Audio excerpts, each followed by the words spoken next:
Hello students, how are all of you? I hope all of you are fine. Student, welcome again in your Zero to Hero batch and मैं फिर से आप सभी के साथ हूँ हमारी हिंदी भाषा के साथ। एंड जैसे कि आप सभी जानते हैं कि हम प्रीवियस वीडियो लेक्चर से हमने इंपॉर्टेंट क्वेश्चंस की सीरीज शुरू की है कि जवाहर नवोदय विद्यालय के सैंपल पेपर्स में किस तरह के क्वेश्चंस हमें फेस करने को मिलते हैं, वही इंपॉर्टेंट क्वेश्चन की सीरीज हम लेकर आए हैं।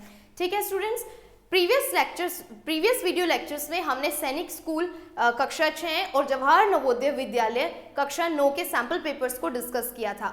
एंड आई होप आप सभी को समझ आ गए होंगे कि क्या ट्रिक्स यूज करके वहां पर क्वेश्चन के आंसर जो करेक्ट थे वो क्या ट्रिक्स यूज करके करेक्ट थे।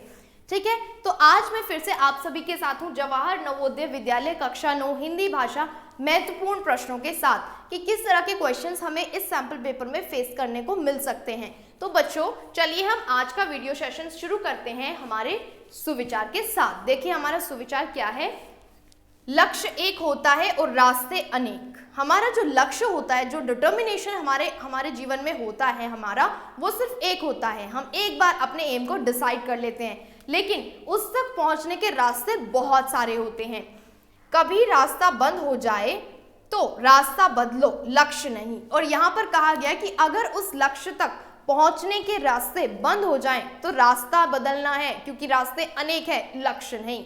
लक्ष्य एक ही होता है। हमारा जो एम है, अगर हम डिसाइडेड हैं उस एम को लेकर अपनी लाइफ में, अपने जीवन में, तो उसको पाने के लिए बहुत सारे रास्ते होते हैं। और अगर एक रास्ता बंद हो जाए तो हमें दूसरे रास्ते खोजने चाहिए, हमें अपना लक्ष्य नहीं बदलना चाहिए। बड़े ही सुंदर सुविचार के साथ हमारा वीडियो सेशन ये वाला शुरू हो रहा है।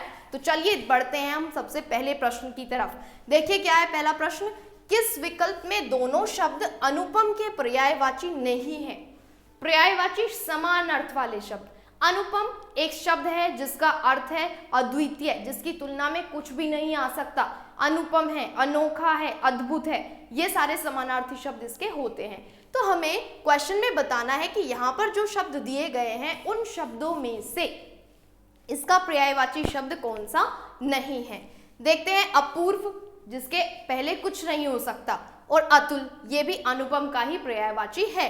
अनोखा, तो ये ऑप्शन तो नहीं हो सकता क्योंकि पर्यायवाची है। फिर अनोखा और अनूठा, ये भी पर्यायवाची है अनुपम के, ये भी ऑप्शन नहीं हो सकता। अद्वितीय और अद्भुत, अद्वितीय जिसके तुलना में कोई दूसरी वस्तु नहीं हो सकती, अद्वितीय और अद्भुत, अनुपम, ये भी अनुपम के पर्यायवाची हो गए। तो 3 ऑप्शंस तो हमारे ऑलरेडी कट हो गए। अब हमारा बचता है लास्ट ऑप्शन अनन्य। अनन्य भी, जिसके अन्य कोई तुलना में हो ही नहीं सकता। अनन्य मतलब अनुपम ही है। और जेवर, जेवर मतलब आभूषण। तो ये ऑप्शन हमारा सही है क्योंकि इसमें जेवर शब्द जो है वो अनुपम का पर्यायवाची नहीं है। ठीक है बच्चों, चलिए आगे देखते हैं। प्रश्न नंबर 2। ऐसे वाक्य जिनमें एक क्रिया, कर्ता और एक ही उद्देश्य होता है वे वाक्य कहलाते हैं। कौन से वाक्य कहलाते हैं? अब देखिए, वाक्य भेद से प्रकरण से यहाँ पर ये क्वेश्चन लिया गया है। और मैं प्रीवियस वीडियो लेक्चर में भी बता चुकी हूँ कि वाक्य भेद जो है वो 2 पार्ट्स में डिवाइडेड है, रचना के आधार पर और अर्थ के आधार पर। अर्थ के आधार पर वाक्य जो है वो 8 भागों में बांटा गया है और रचना के आधार पर जो वाक्य है वो 3 भागों में बांटा गया है। और यहाँ पर रचना के आधार पर वाक्य भेद से संबंधित प्रश्न दिया गया है। इन कॉन्सेप्ट्स को विस्तार से समझने के लिए आप सभी को एप्लीकेशन को लॉगिन करना होगा, वहां पर अवेलेबल कोर्सेज को अवेल करना होगा, ताकि आप सभी इन सारे कंसेप्चुअल बेस्ड वीडियोस को देख सके और आप अच्छे से एंट्रेंस एग्जाम्स में आए हुए क्वेश्चंस को क्रैक कर सके। तो चलिए क्वेश्चन पर वापस आ जाते हैं। एक ही कर्ता, एक ही क्रम और एक ही उद्देश्य। एक ही कर्ता और एक ही क्रिया, क्रिया एक बार ही काम हुआ हो, कर्ता एक ही व्यक्ति के बारे में डिस्कस किया गया और उद्देश्य जो डिस्कस किया गया वो भी एक ही हो, एक ही व्यक्ति के बारे में बात की गई हो। संयुक्त वाक्य, मिश्र वाक्य, सरल वाक्य और विधानवाचक वाक्य। संयुक्त वाक्य कौन से होते हैं? सरल वाक्य के साथ जब मिश्र वाक्य आ जाता है तब संयुक्त वाक्य होते हैं, तो ये तो नहीं है। मिश्र वाक्य, साधारण वाक्य के साथ जब एक और वाक्य आ जाता है उसको हम मिश्र वाक्य कहते हैं, ये भी नहीं है। सरल वाक्य, जी हाँ, यही हमारा करेक्ट ऑप्शन है क्योंकि सरल वाक्य में एक ही कर्ता होता है, एक ही बार क्रिया होती है और एक ही उद्देश्य वहां पर विद्यमान होता है। तो जो वाक्यों में एक कर्ता, एक क्रिया और एक ही उद्देश्य होता है उन वाक्यों को हम सरल वाक्य में रखते हैं। नेक्स्ट ऑप्शन है हमारा विधानवाचक वाक्य। विधानवाचक वाक्य सरल वाक्यों को ही कहते हैं, लेकिन विधानवाचक वाक्य अर्थ के आधार पर वाक्य भेद से है, तो इसलिए ये सही उत्तर नहीं है। नेक्स्ट देखते हैं हमारा क्वेश्चन नंबर 3। अत्र शब्द का विलोमार्थी शब्द है। विलोमार्थी शब्द मतलब उल्टे अर्थ वाला। अत्र यहाँ पर तद्भव और तत्सम शब्दों से लिया गया है। इन टॉपिक्स को विस्तार से पढ़ने के लिए आपको फिर से मैं इन्फॉर्म कर देती हूँ कि आप सभी को एप्लीकेशन लॉगिन करना होगा, वहां पर अवेलेबल कोर्सेज को अवेल करना होगा ताकि ये कंसेप्चुअल बेस वीडियो आप सारी देख सके। अत्र का अर्थ होता है विलोमार्थी और पर्यायवाची शब्द को सॉल्व करने के लिए बेस्ट ट्रिक क्या है, शब्दों का अर्थ हमें पता होना चाहिए। तो अत्र शब्द का जो अर्थ होता है वो होता है यहाँ, ठीक है। और यहाँ का विलोमार्थी शब्द अगर हम लेते हैं तो क्या होगा, यहाँ का विलोमार्थी शब्द होगा वहां। तो अब हम देख लेते हैं कि इन ऑप्शंस में से वहां अर्थ किस शब्द का है। सबसे पहले बाह्य, बाह्य क्या होता है, बाहरी। फिर अनुज, अनुज मतलब छोटा। तत्र, तत्र यहाँ। और उपरोक्त सभी, सभी तो नहीं है क्योंकि छोटा नहीं है, बाह्य बाहर वाली चीजें नहीं है इसका विलोमार्थी शब्द, तो तत्र यहाँ पर सही उत्तर हो गया। तत्र मतलब यहाँ, ठीक है। नेक्स्ट और क्वेश्चन नंबर 4, क्वेश्चन नंबर 4 में क्या दिया है, शुद्ध रूप छांटिए। जो शुद्ध शब्द लिखा हुआ है वो हमें छांटना है। और सबसे बेस्ट ट्रिक ये वर्तनी शुद्धि वाले प्रश्नों को सॉल्व करने की क्या है, यहाँ पर हमें शब्दों का बार बार उच्चारण करके देखना है। तो शब्द देख लेते हैं ऑप्शंस में से कि ऑप्शन में शब्द दिया क्या गया है। अत्यधिक, अत्यधिक दिया है, मतलब हमें यहाँ से समझ आ जाता है कि अत्यधिक नामक शब्द के बारे में वर्णन किया गया है। तो अत्यधिक तो एक सही शब्द नहीं है, अत्याधिक, अत्याधिक, ठीक है।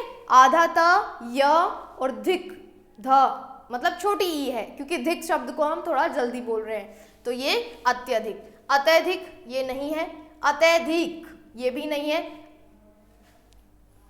अत्याधिक ये शब्द सही है। और अति और अधिक, अति, अति और अधिक दोनों का समान अर्थ है। अति का भी हम अधिक के लिए प्रयोग करते हैं और अधिक का तो अपने आप में, अधिक शब्द अपने आप में एक अर्थ रखता ही है। तो ये ऑप्शन भी हमारा सही नहीं है, इसलिए हमारा सही ऑप्शन हो गया ग, अत्याधिक, ठीक है। ये हो गया हमारा शुद्ध रूप। बेस्ट ट्रिक स्टूडेंट्स वर्तनी शुद्धि के प्रश्नों को हल करने के लिए सबसे बेस्ट ट्रिक यही है कि आप उनका बार बार उच्चारण करें, ठीक है। आगे देखते हैं प्रश्न नंबर 5।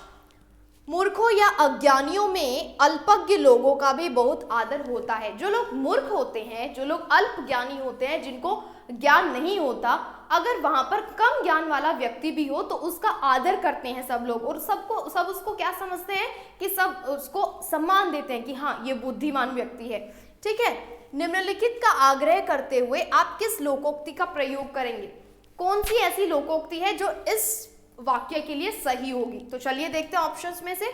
अपनी पगड़ी अपने हाथ, पगड़ी पर हमारे आसपास के लोक समाज में पगड़ी को जो है इज्जत के समान माना जाता है, तो इसका अर्थ हो गया कि अपनी पगड़ी अर्थात अपनी इज्जत अपने ही हाथ में है, ठीक है।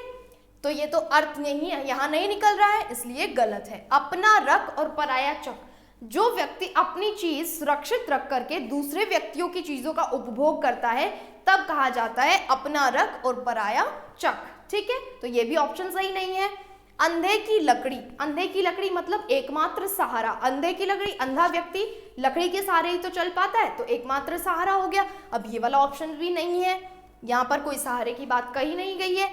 अंधों में काना राजा, काना, अंधे सभी व्यक्ति अंधे हैं लेकिन उनमें काना मतलब एक आंख से अंधा व्यक्ति वहां पर है, तो उसका अर्थ क्या हुआ कि मूर्ख सब लोग हैं लेकिन उनमें से थोड़ा सा ज्ञान वाला व्यक्ति अगर वहां है तो सब उसको आदर करते हैं। तो हमारा सही ऑप्शन कौन सा हुआ, घ, अंधों में काना राजा, ठीक है।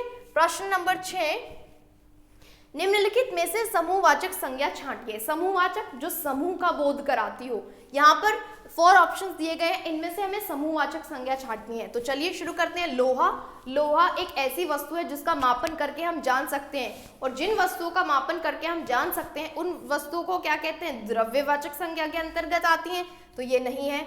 विद्यालय, विद्यालय जो है वो बहुत सारे विद्यालय होते हैं लेकिन विद्यालय शब्द सभी विद्यालयों को रिप्रेजेंट करता है, इसलिए ये कौन सी संज्ञा हुई, जातिवाचक संज्ञा, ये भी नहीं है। हमें कौन सा संज्ञा लेना है, समूहवाचक। फिर आया मेला, मेला जब मेला लगता है तो सब लोग जाते हैं ना, वहां पर समूह, एक तरह से भीड़ बन जाती है तो समूह बनते हैं, इसलिए हमारा मेला ऑप्शन जो है वो सही है। इनमें से कोई नहीं, ये ऑप्शन भी गलत है, तो हमारा ऑप्शन नंबर ग सही हो गया, मेला, ठीक है। नेक्स्ट, जिन व्यंजनों के उच्चारण में मुख से ऊष्मा अर्थात गर्म वायु निकलती है उन्हें व्यंजन कहते हैं। जिन व्यंजनों के उच्चारण में मुख से गर्म ऊष्मा निकलती है, ठीक है, उन व्यंजनों को क्या कहते हैं। अब ऊष्मा निकल रही है मतलब श श श, ये वाले जो व्यंजन है ये ऊष्म व्यंजन होते हैं। ठीक है, मतलब इनको उच्चारण करते समय मुख से ऊष्मा निकलती है। तो उन व्यंजनों को क्या कहते हैं, ये पूछा गया है कि उन व्यंजनों को क्या कहते हैं जिनका उच्चारण करने में मुख से ऊष्मा निकलती हो। स्पर्श व्यंजन जो स्पर्श करके आते हो, नहीं। श श स्पर्श। अंतस जो अंदर से आ रहे हो, अंतस। ठीक है, ऊष्म व्यंजन मतलब जिनको ऊष्मा निकलती है। और संयुक्त व्यंजन भी ये नहीं है। तो हमारा सही उत्तर क्या है, ऊष्म, क्योंकि ऊष्म से ही संबंधित यहाँ पर व्यंजन लिए गए हैं और ऊष्मा निकलने की बात की गई है, तो ऊष्म व्यंजन ये हो गए हैं। अब बढ़ते हैं हमारे प्रश्न नंबर 8 की तरफ। निम्नलिखित में से एक वचन शब्द चुनिए। यहाँ से आपको एक वचन शब्द चुनना है जो हमेशा एक वचन रहता है। ठीक है, हस्ताक्षर, हस्ताक्षर कितने भी कर लेंगे वो हमेशा बहुवचन में ही आता है, ये नहीं हो सकता। जनता, जनता हमेशा एक वचन में ही रहता है शब्द। ठीक है, तो जनता हमारा सही शब्द हो गया। लोग, लोग हमेशा बहुवचन शब्द में आता है। उपयुक्त सभी, ये ऑप्शन गलत है क्योंकि यहाँ पर 2 ऑप्शन जो है वो बहुवचन के दिए गए हैं। एक वचन शब्द है जो हमेशा, जनता शब्द ऐसा है जो हमेशा एक वचन में ही रहता है, वो कभी भी बहुवचन में गिना नहीं जाता। लेकिन जनता में लोग बहुत सारे होते हैं पर हम उसको हमेशा एक वचन में ही गिनते हैं। ठीक है, इंपॉर्टेंट क्वेश्चन है स्टूडेंट्स। इस तरह के क्वेश्चंस आपको देखने को आपके एंट्रेंस एग्जाम में मिल सकते हैं। इन सारे कंसेप्ट्स को विस्तार से पढ़ने के लिए, कंसेप्ट बेस्ड वीडियोस को अच्छे से समझने के लिए आप सभी को कोर्सेज को अवेल करना होगा। और यूट्यूब पर अपडेटेड सारे वीडियोस के नोटिफिकेशन और वीडियोस को देखने के लिए चैनल को सब्सक्राइब करें, लाइक एंड शेयर करें, बेल आइकन को प्रेस कर दें ताकि सारे वीडियो अपडेट्स आपको साथ साथ मिलते रहें। चलिए आ जाते हैं वापस क्वेश्चन पर। क्वेश्चन नंबर 9 है, राहुल ने ऐसा कार्य किया उसको लज्जित होना पड़ा। राहुल ने एक ऐसा कार्य कर दिया जिससे उसको शर्मिंदा, लज्जित हुआ वो। वाक्य में रेखांकित कथन के स्थान पर दिए हुए मुहावरों में से किसका प्रयोग ठीक होगा। यहाँ पर जो रेखांकित भाग है वाक्य में, इसके स्थान पर हमें सही मुहावरा यहाँ से चूज करके लिखना है। जैसे फर्स्ट, आंखों में खटकना मतलब बुरा लगना, आंखें नीची होना मतलब बेइज्जती हो जाना। ठीक है, आंख पर पर्दा पड़ना मतलब कुछ भी दिखाई ना देना, सच दिखाई ना देना। और आंखों में धूल डालना मतलब, आंखों में धूल डालना मतलब धोखा देना। ठीक है, आंख पर पर्दा पड़ना, धोखा सहना या धोखा होना, और आंख में धूल डालना, धोखा देना। ठीक है, धोखा देकर ही, तो अगर आंख में धूल डालेगी इसका मतलब धोखा दिया गया। तो यहाँ पर हमें लज्जित होने के लिए सही उत्तर, सही मुहावरा चुन करके लिखना है। आंख में खटकना, बुरा लगना, ये तो नहीं है। आंखें नीची होना, लज्जित हो जाना, अपमान हो जाना, यस ये सही उत्तर है। आंख पर पर्दा पड़ना, धोखा होना, और आंखों में धूल डालना, धोखा देना। तो हमारा सही उत्तर कौन सा हो गया, आंखें नीची होना। राहुल ने ऐसा कार्य किया कि उसकी आंखें नीची हो गई, ये यहाँ पर मुहावरा प्रयुक्त होने के बाद वाक्य बन जाएगा। तो हमारा सही उत्तर हो गया ख। ठीक है, नेक्स्ट अगला प्रश्न है, निम्नलिखित में से संख्यावाची विशेषण चुनिए। यहाँ से हमें संख्यावाची विशेषण चुनना है। सबसे पहले तो हमें ये पता होना चाहिए कि संख्यावाची विशेषण क्या होते हैं। जहाँ पर जो विशेषण संख्याओं का बोध कराते हैं उनको हम संख्यावाची विशेषण कहते हैं। ठीक है, तो सबसे पहले तो हमें ये पता चला कि संख्यावाची विशेषण किसे कहते हैं। अब हम विशेषण के बारे में अगर हमें विस्तार से वाइडली सारी चीजें समझनी है तो आपको एप्लीकेशन को लॉगिन करना होगा। लॉगिन करेंगे, अवेल करेंगे कोर्सेज को, जितने भी कोर्सेज अवेलेबल होंगे वहां से आपको कॉन्सेप्ट बेस्ड वीडियोस देखने को मिलेंगी, जिससे आप ये सारे कॉन्सेप्ट से रिलेटेड क्वेश्चंस को सॉल्व कर सकते हैं। तो आइए ऑप्शंस देख लेते हैं कि कौन से ऑप्शन जो है इस प्रश्न के लिए सही है। भारी बोझ, भारी, यहाँ पर कोई भी निश्चित वस्तु नहीं बताई गई, तो ये तो नहीं है। संख्या भी यहाँ पर कोई दी नहीं गई। उस किताब में कोई पर्टिकुलर किताब नहीं बताई गई कि 1 नंबर किताब, 2 नंबर किताब, संख्या यहाँ पर भी नहीं दी गई है, तो ये भी गलत है। लाल निशान, यहाँ पर विशेषता तो बताई गई है कि लाल निशान जो है वो लाल रंग का है, लेकिन संख्या नहीं बताई गई कितने लाल निशान है, तो ये भी नहीं है। दूसरे दिन, यहाँ पर संख्या बताई गई कि दिन कौन सा है, दूसरा, मतलब दूसरा दिन है, तो यहाँ पर संख्या बताई गई है, इसलिए ये हुआ संख्यावाची विशेषण। तो हमारा संख्यावाची विशेषण कौन सा हो गया, घ, दूसरे दिन, ये हमारा हो गया संख्यावाची विशेषण। ठीक है स्टूडेंट्स, तो ये थे हमारे कुछ इंपॉर्टेंट क्वेश्चंस जिनको मैंने एक्सप्लेन किया है, और इनका स्पष्टीकरण भी मैंने आपको बता दिया है कि ये क्वेश्चन के लिए सही उत्तर ये वाला क्यों है। आप विस्तार से इन सारे कॉन्सेप्ट्स को पढ़ने के लिए हमारे एप्लीकेशन को लॉगिन कीजिए और एप्लीकेशन को लॉग इन करने से देखिए आपको क्या क्या एडवांटेज या अवेलेबिलिटीज, वहाँ क्या फैसिलिटीज आपको वहाँ पर क्या क्या मिल रही है, या एप्लीकेशन की एबिलिटीज क्या क्या हैं। कंसेप्ट बेस्ड वीडियोस आपको अवेलेबल होंगी, जितने भी कंसेप्ट्स आपके सिलेबस में हैं सारे कंसेप्ट्स के वीडियोस वहाँ पर अपडेटेड हैं, ठीक है।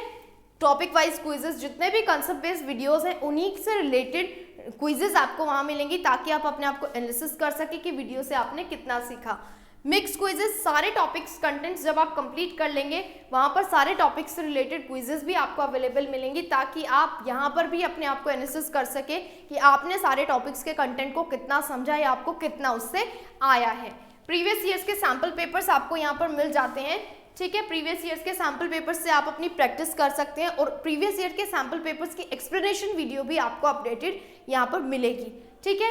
टेलीग्राम प्रीमियम टेलीग्राम ग्रुप भी आपको ज्वाइन करने को मिलेगा। इस ग्रुप का क्या एडवांटेज है, यहाँ पर आपको डेली वर्क स्केड्यूल शेयर किया जाएगा, ठीक है। डेली स्केड्यूल जैसे आपके स्कूल्स में, आपके कॉलेजेस में आपको शेयर किया जाता है कि इस लेक्चर के बाद ये वाला स्केड्यूल आपका है, इस सब्जेक्ट वाइज आपका स्केड्यूल बना होता है, इसी तरह से सब्जेक्ट वाइज स्केड्यूल आपको इस टेलीग्राम ग्रुप पर दिया जाता है, ठीक है। एंड बेस्ट अपॉर्चुनिटी उन स्टूडेंट्स के लिए है जिनके यहाँ पर नेटवर्क्स की अवेलेबिलिटी अच्छी नहीं है। उन स्टूडेंट्स के लिए पेनड्राइव कोर्स अवेलेबल है, आप सभी पेनड्राइव कोर्स परचेज कर सकते हैं। पेनड्राइव कोर्स में आपको किसी भी नेटवर्क की नीड नहीं है, यहाँ से आप अपने इस पेनड्राइव को आप अपने पीसीज, कंप्यूटर्स और एंड्रॉइड्स में यूज कर सकते हैं, ठीक है। नेक्स्ट, सो स्टूडेंट्स आप सभी चैनल को सब्सक्राइब कर दीजिए, बेल आइकन को प्रेस कर दीजिए ताकि वीडियो अपडेट्स आपकी कोई भी ना छूटे। सभी लाइक कर दीजिए वीडियो को एंड शेयर कीजिए ताकि बाकी स्टूडेंट्स भी इस वीडियो का एडवांटेज ले सके, और जो ट्रिक्स इस वीडियो लेक्चर में बताई गई हैं उन ट्रिक्स की हेल्प से आप सभी अपने एग्जाम में आए हुए क्वेश्चंस को क्रैक कर पाए। सो स्टूडेंट्स आई होप आप सभी को अच्छे से समझ आ गए होंगे सारे इंपॉर्टेंट क्वेश्चंस की किस ट्रिक का यूज करके हमने यहाँ पर क्वेश्चंस को सॉल्व किया है। मिलते हैं नए वीडियो लेक्चर के साथ और नए कुछ क्वेश्चंस के साथ, तब तक के लिए बाय। एंड अगर आपको कोई अपना फीडबैक शेयर करना है तो आप हमारे इन ऑफिशियल नंबर्स पर अपना फीडबैक शेयर कर सकते हैं। All the best and have a great day.